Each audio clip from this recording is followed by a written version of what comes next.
Welcome to episode 396, where I explore how Ayurveda can help us transform reactive emotions into self-awareness. By recognizing the energies behind our emotional responses, we can learn to convert reactivity into awareness and emotion into wisdom. So please stay tuned to learn more.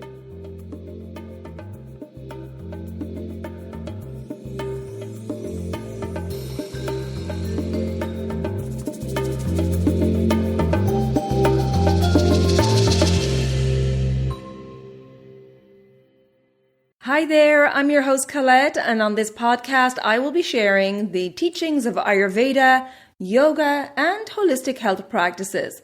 Now, if you're new to Ayurveda, I recommend checking out the first couple of episodes where I do an introduction to Ayurveda and the mind-body types. Thanks for listening, and now here's a new episode. Hey there, and welcome back to the Elements of Ayurveda podcast. It's Colette today for a solo episode where I want to explore how Ayurveda helps us turn reactive emotional states into insight and self-awareness. Emotions, when left unchecked, can feel chaotic, overwhelming, or even defining.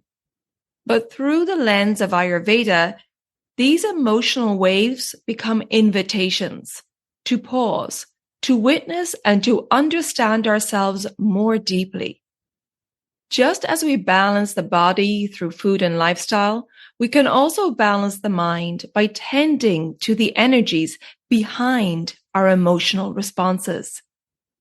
This is emotional alchemy, the art of transforming reactivity into awareness and emotion into wisdom.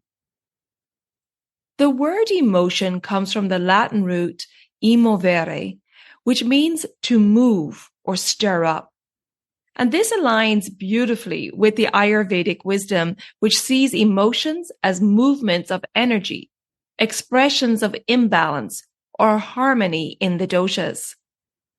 And I find this perspective incredibly helpful because it reminds us that emotions are meant to move through us, not define us. They're not who we are. They're what we are experiencing.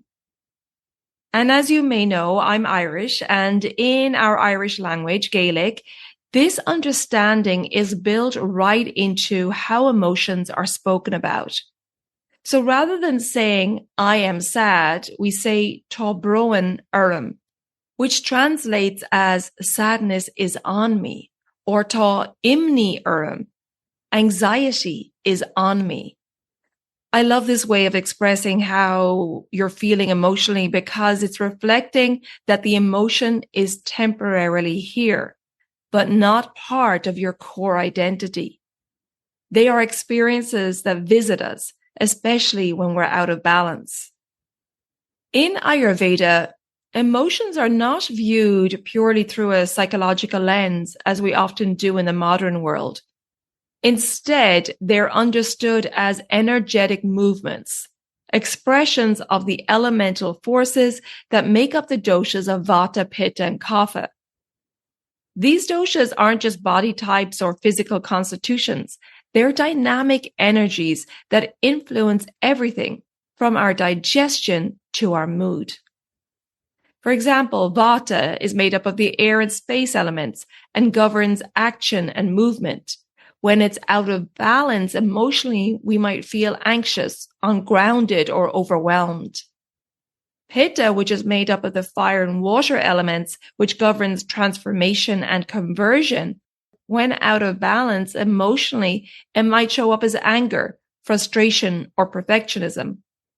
And the Kapha dosha, made up of the water and earth elements, governs stability and cohesion. And when out of balance, emotionally, it can cause heaviness, sadness, or emotional attachment.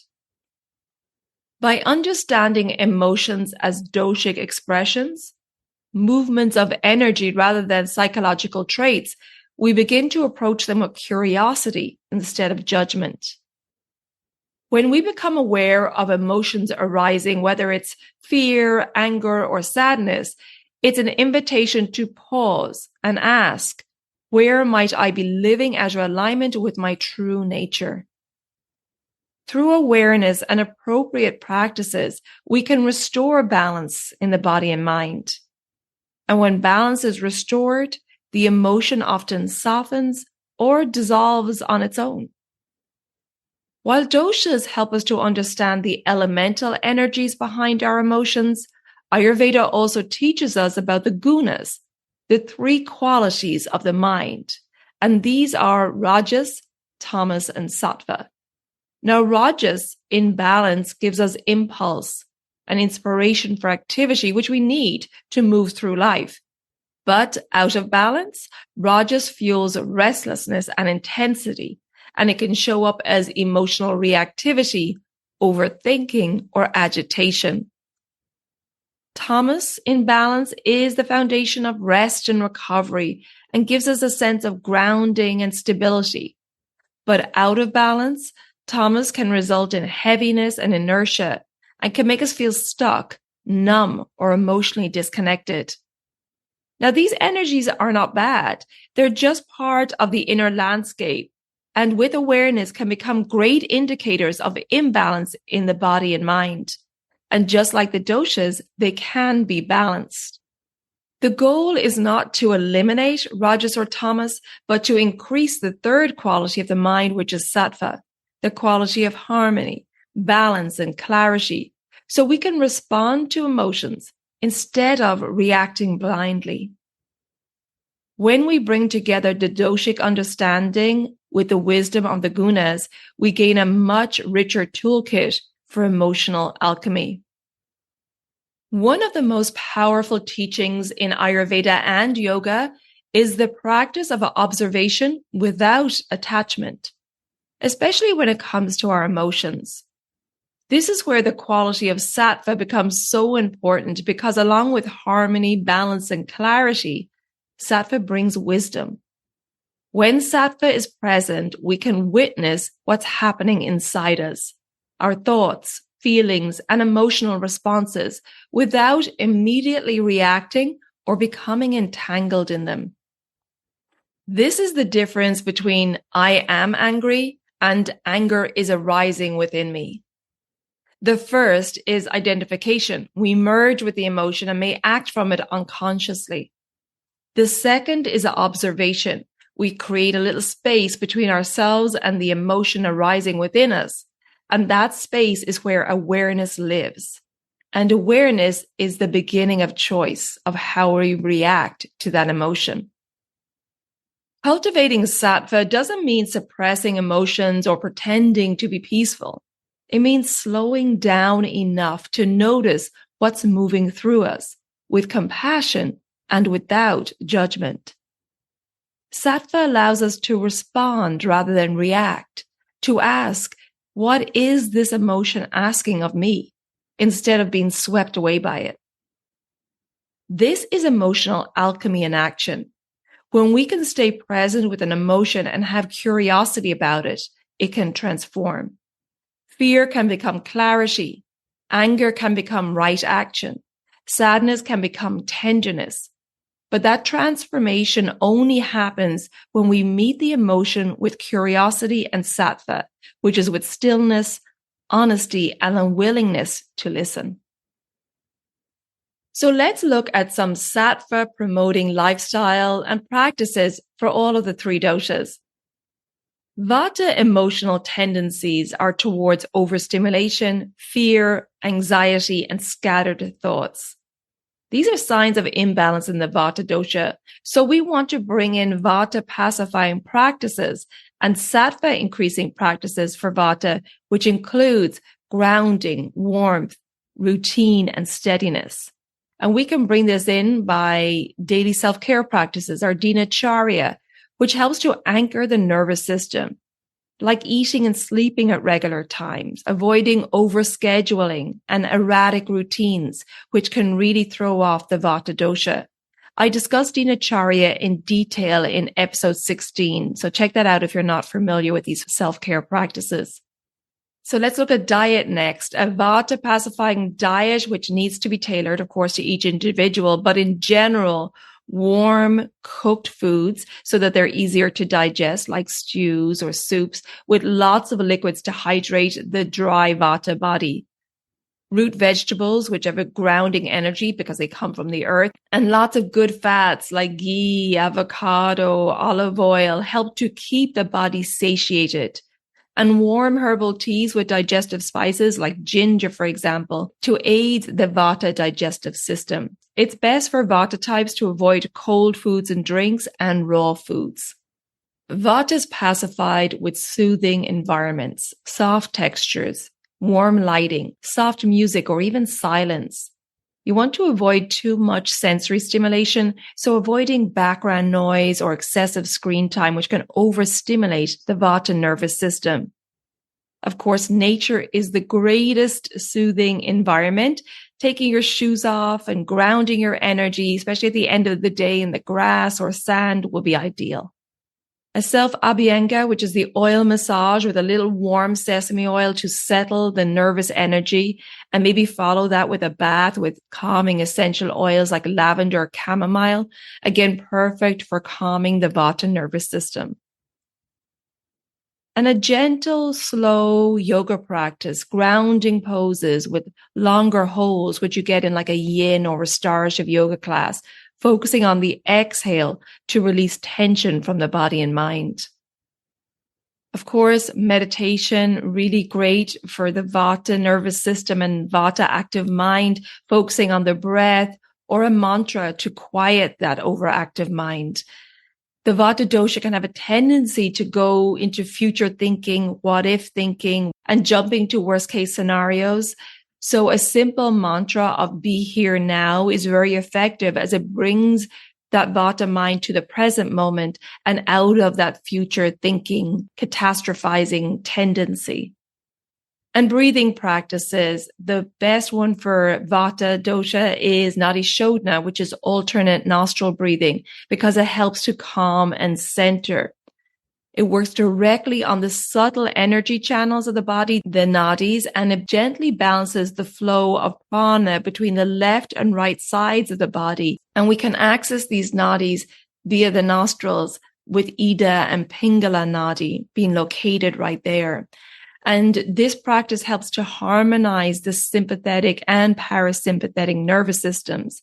And in doing so, it really grounds the scattered energy of Vata.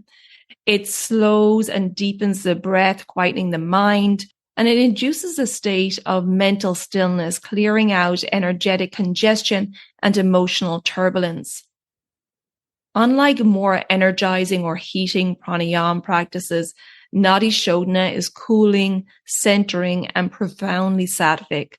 It is one of the most effective breath practices for bringing Vata back into balance, whether you're feeling frazzled, depleted, or overstimulated. So let's take a moment now to practice this calming breath practice of Nadi Shodhana or alternate nostril breathing, because I want you to experience it for yourself. So find a comfortable seated position, sitting up nice and tall with your spine upright but relaxed, and close your eyes. Now you want to bring your right hand into Vishnu Mudra by folding the index and the middle fingers inward, leaving the thumb, the ring finger, and the pinky fingers extended. We'll be using the thumb to close the right nostril and the ring finger to close the left nostril. So let's begin just with a few grounding breaths. Inhale slowly through both nostrils and exhale completely. Now gently close your right nostril with your right thumb and inhale slowly through your left nostril. Close the left nostril with your ring finger and exhale through the right nostril.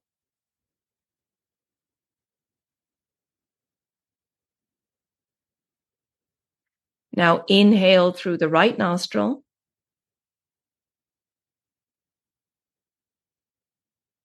Close the right nostril and exhale through the left.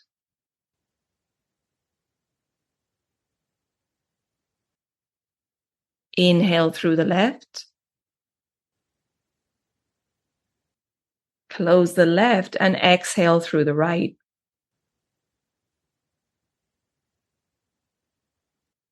Inhale through the right. Close the right and exhale through the left.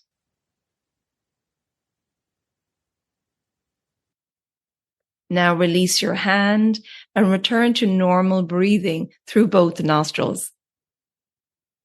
So do you feel the effects of the practice? Do you feel a sense of stillness, clarity, or spaciousness? Just take a moment now to notice how you feel compared to when you began that practice. So I hope you're feeling the benefits of that very short Nadi Shodhana practice, but this is a wonderful practice that you can use at any time to calm the Vata dosha and the emotions. And I would recommend doing it for at least 3 to 5 minutes to feel the benefits.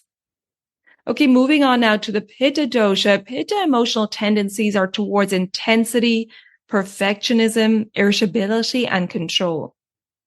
These are signs of imbalance in the Pitta dosha. So we want to bring in Pitta pacifying practices and Sattva increasing practices for Pitta, which includes cooling, surrender, compassion, and softening. And we do this via the diet by bringing in cooling, Pitta pacifying foods. Of course, this needs to be tailored to each individual, but some foods with cooling qualities are coconut, cucumber, mint, sweet fruits, basmati rice, and rosewater. And when imbalanced, Pitta wants to avoid spicy, pungent foods, fried or acidic foods, and fermented foods and drinks. Time in water or in moonlight is very cooling and soothing for the Pitta dosha. With Pitta's tendency to overwork and over-exercise, it's important to schedule downtime and unstructured play. And cultivating creative expression is very pacifying for the Pitta dosha, getting away from the mindset that every action has to have a purpose.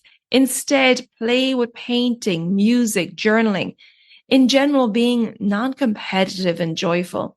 And choosing soothing yoga practices that emphasize letting go, like gentle yoga or yin yoga, staying away from the more intense power yoga classes. A heart-centered meditation is wonderful for the Pitta dosha because this practice brings awareness to the heart space, physically, emotionally, and energetically, with the intention of cultivating qualities like compassion, gratitude, love, and inner peace. It shifts attention away from the thinking mind, which can be critical or reactive, to the feeling heart, which holds warmth, intuition, and empathy. It's often used to increase sattva, soothe emotional imbalances, and reconnect with our true nature. Now, you practice this by simply sitting or lying and bringing awareness to the heart center, the area in the middle of the chest. Breathing gently into that space, imagining it softening and expanding. And you can repeat a phrase or mantra like, I am safe, or I am love, or focus on a feeling such as gratitude or compassion, whatever feels good to you. But this meditation helps to balance emotional excess and increases sattva by promoting inner peace and anchors awareness in the body away from rumination or overthinking. And then the pranayama that's really ideal for balancing Pitta dosha is Shitali, which is a cooling breath, a wonderful practice to release internal heat because the breath is drawn in through the curled tongue or between the teeth, allowing the cool air to pass directly over moist surfaces. This cools the air before it enters the body, which helps to reduce internal heat physically. It helps to reduce the fire, the intensity, and sharpness of Pitta. By inhaling through the mouth and exhaling through the nose, the practice draws energy down and softens intensity, balancing fiery emotions and physiological heat. The slow, deliberate breathing activates the parasympathetic nervous system, promoting relaxation. This calms the body's stress response, which is often overheated or inflamed in a Pitta imbalance. Cooling the breath and calming the fire creates a mental clarity and peace, hallmarks of a sattvic mind. It gently clears mental agitation and helps restore emotional balance without suppressing intensity. Shitali is great to practice when you feel any heated emotions arise, as it will help you create space between the heated emotions arising in your body and your reaction. So let's take a moment now to try out this cooling breath, Shitali. Finding comfortable seated position, sitting tall with your spine long but relaxed, shoulders soft, and eyes gently closed. And let's start by just taking a few natural breaths in through your nose and out through your nose. Now gently curl your tongue into a tube, if you're able to do that, and stick it out slightly like a soft straw. Now, if you can't curl the tongue, genetically, some of us can't do that. That's okay. Just imagine you have a straw between your lips and draw the breath in through that. So let's start by exhaling through our nose. Now inhale slowly and deeply through your curled tongue or through the straw and feel the coolness of the breath. Now close your mouth and exhale slowly through your nose. Let's continue this for a few rounds. Inhale through the curled tongue and visualize breathing in cool air across your tongue. Close your mouth and visualize exhaling hot air through your nose. Inhale cool air in and visualize breathing in cool blue air. Now close your mouth and exhale the warm air out. Visualize exhaling hot red air out through your nose. Inhale the cool, calming blue air across your tongue. And exhale the hot, intense red air out your nose. Now release the technique and breathe normally through your nose. Notice how your body feels. Is there a subtle sense of cooling, softening, or maybe settling within you? This practice is a beautiful way to calm Pitta when you feel those heated emotions arising in you. And it really helps to lower that inner fire, not by extinguishing it, but by calming it into a more gentle, steady flame. And finally, let's move on to the Kapha dosha. The Kapha tendencies are towards lethargy, attachment, sadness, and emotional stagnation. These are signs of imbalance in the Kapha dosha. So we want to bring in Kapha pacifying practices and Sattva increasing practices for Kapha, which includes stimulation, lightness, movement, and motivation. And this starts with an invigorating morning routine. Waking early, ideally before the Kapha time of day, which is between 6 a.m. and 10 a.m. If you're sleeping into 7 a.m., 8 a.m., you're going to feel more groggy and heavy as you're increasing that Kapha energy by oversleeping. I know it can be challenging for Kapha types to get up early, but it's really beneficial for your body and mind. And it really helps if you have an activity planned with a friend or book a workout class in advance. It's important to stimulate and energize the Kapha dosha in the morning. So working out at this time is ideal as it will promote lightness and clarity throughout your day. If you're practicing yoga at this time, opt for an energizing, dynamic yoga class rather than a yin or restorative class, which will be too slow for the Kapha dosha.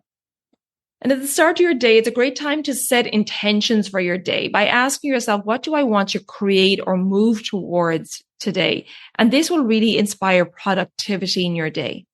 Engaging with community, not only in your group fitness classes maybe, but also in meaningful social interaction and acts of service, which are great for the Kapha dosha, which can tend towards more social withdrawal and isolation when imbalanced. Choosing a Kapha pacifying diet, of course, that needs to be tailored to each individual, but in general, that means eating light, easy to digest foods that are cooked with digestive spices, and foods like cooked greens, lentils, barley, and beans, lots of fiber to help the sluggish digestive system.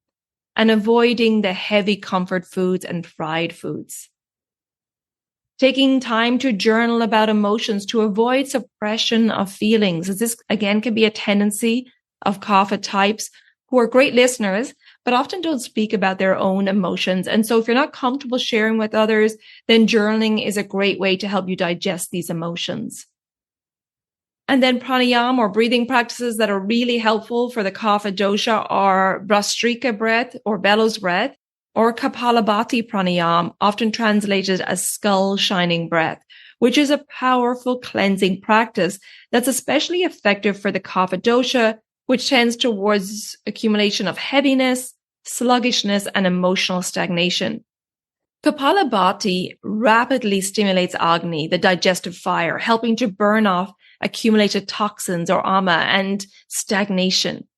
The sharp, rhythmic exhalations of Kapalabhati increase oxygenation to the brain, promoting mental clarity, alertness, and focus. It also activates the sympathetic nervous system, helping to lift feelings of heaviness, sadness, or inertia that are common in Kapha excess. And by vigorously pumping the diaphragm and stimulating the solar plexus area, Kapalabhati builds vital life force or prana. This energizes both the body, mind, and spirit, supporting motivation, enthusiasm, and inner strength, all qualities that help counter Kapha's heaviness and attachment. So let's run through a short practice of Kapalabhati pranayama. Now, if you're pregnant or on your cycle, feeling overheated or of high blood pressure, then I recommend sitting this one out and just observing because it can be too stimulating for you. So let's start by sitting tall in a comfortable seat, spine upright, and hands resting on your knees. Close your eyes and take a few easy breaths in and out through your nose. Now begin to bring your awareness to your lower belly. In Kapalabhati, the inhale is passive, and the exhale is sharp and active, like a short, quick pump of the belly inward. Okay, so let's begin. Take a deep breath in through your nose and out through your nose. Then inhale halfway and begin.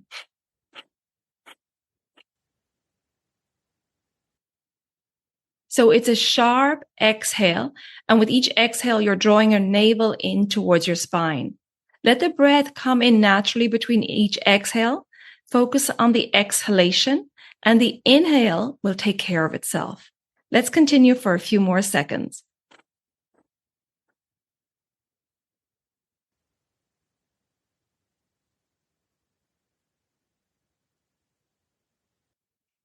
And now stop, deeply inhale and hold the breath at the top.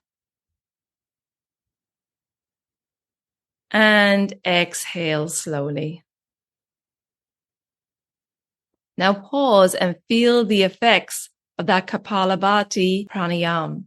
You may notice increased clarity, energy, or warmth moving through the body.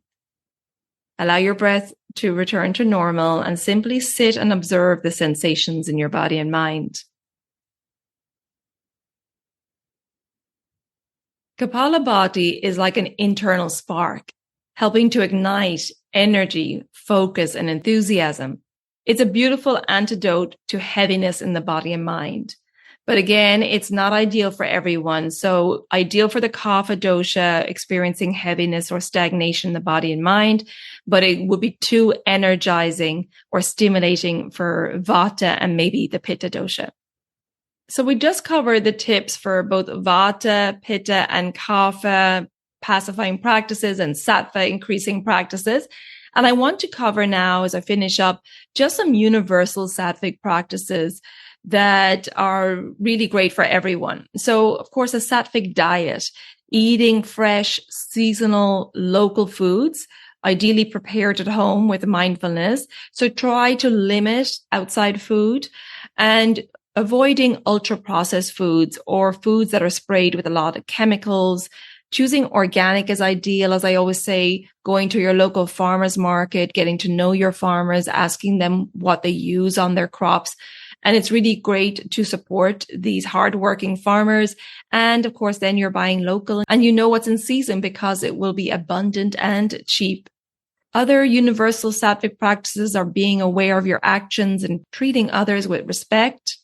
Be conscious of what you expose your senses to, like mindful media, reduce exposure to violent or chaotic entertainment. It's ideal to have a daily practice that anchors you and calms the mind and uplifts the spirit, whatever that is for you, whether it's time in nature, mantra, or prayer. Have something that you can go to each day to anchor you. And practice gratitude, shifting perception towards abundance and connection. And living in your truth, speaking and acting with integrity aligns us with sattva.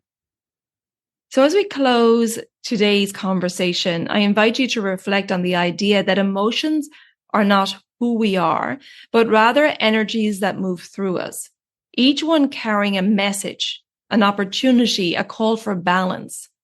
By understanding our emotional landscape through the lens of the doshas and working with practices that increase sattva, we begin to shift from reactivity to awareness.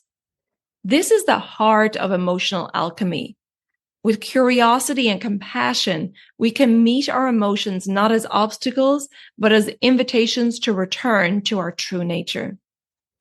Now, if you want support, an approach tailored to you to take the guesswork out of all of this, then check out my online services on my website, elementshealingandwellbeing.com. I'll put a link in the show notes. And I offer online consultations, which are focused on healing, education, and empowerment. I have my Daily Habits for Holistic Health program. This is an ideal program if you like to study by yourself because it's a 28-day self-paced program with the objective to help you live in tune with the circadian rhythm and educates you on how to become your own healer by understanding the principles of opposites, that healing principle of Ayurveda. I also have my Digestive Reset Cleanse, which comes with a 90-minute online consultation with me so that I can tailor this holistic cleanse program to you and your lifestyle. The next discounted group cleanse starts October 3rd, 2025, but there is an option to do a private cleanse, same program, same structure, and you get me one-to-one for support. So you can do a private cleanse at any time and choose your own schedule. And then I have my Reset, Restore, Renew program, which combines all my online services in one package. This is a lot of information, but I do have a comparison chart on my website so you can check out what you get with each service and decide what's best for you. And if you have any questions before you book, then you can just take advantage of my free 15-minute online Services Enquiry Call. We can hop online and I can answer all of your questions. So I hope you found this episode on emotional alchemy with Ayurveda turning reactivity into awareness helpful. And if you think this episode will be helpful to family or friends, please share it with them so we can spread this wonderful wisdom of Ayurveda. If you haven't already subscribed or followed the podcast, please do so. And the new episodes will automatically download for you every week. And if you feel that you get benefit from this podcast, I would really appreciate a rating and review wherever you listen to your podcast. And thank you in advance for that. Please come join me on social media. My Instagram is Elements of Ayurveda Podcast. And on Facebook, it's Elements Healing and Wellbeing. Thank you so much for tuning in. And until next time, take good care of yourself, be well, and bye for now. Slán go fóill.